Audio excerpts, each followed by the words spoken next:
আমরা তো বিচারের বিষয়টাকে ওই জন্য সামনে আনছি, কারণ আওয়ামী লীগের বিষয়টা বিচারিকভাবেই সমাধান করতে হবে। আমরা তো আমি নিজেও ট্রাইব্যুনালে সাক্ষ্য দিয়ে এসেছি এবং সরকারকে আমরা বলেছি বিচারের একটা রোড ম্যাপও যাতে সরকার দেয়, এবং দল হিসেবে বিচারের যে উদ্যোগ ট্রাইব্যুনাল থেকে নেওয়া হয়েছে আমরা সেটাকে সমর্থন জানাই।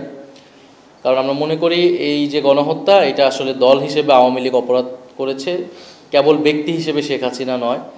ভারতের বিষয়ে আমরা এটা আমাদের অবস্থান, আমরা মনে করি যে ভারত বাংলাদেশে আওয়ামী লীগকে সমর্থন দিয়েছে।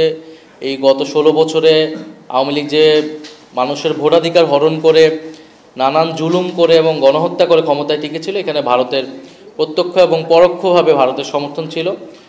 ভারত যদি বাংলাদেশের সাথে ভালো সম্পর্ক চায় তাহলে অবশ্যই ভারতকে এই যে আওয়ামী লীগের চোখে বাংলাদেশকে দেখার নীতি, সেই জায়গা থেকে সরে আসতে হবে।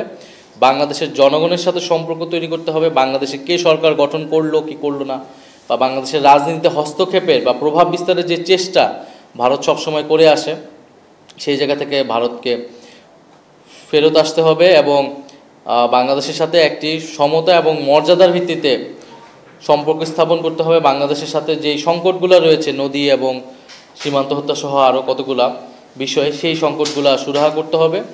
আর সবার আগে যেটা দরকার, জুলাই গণ অভ্যুত্থানকে স্বীকৃতি দেওয়া এবং গণহত্যাকারী কাউকে সেই দেশে ঠাঁই না দেওয়া। ভারত যখন শেখ হাসিনাকে সেই দেশে আশ্রয় দিয়েছে, এর মধ্য থেকেই কিন্তু তারা গণহত্যাকারীদের পক্ষে অবস্থান নিয়েছে। ফলে সেই জায়গা থেকে ভারতের সাথে যতদিন জুলাই গণ অভ্যুত্থান প্রশ্নে ভারত তার অবস্থান পরিষ্কার না করছে, বাংলাদেশের জনগণের কাছে নতুন করে সম্পর্কে হাত বাড়িয়ে না দিচ্ছে, ততদিন কিন্তু ভারতের সাথে সম্পর্ক শীতলতা থাকবে।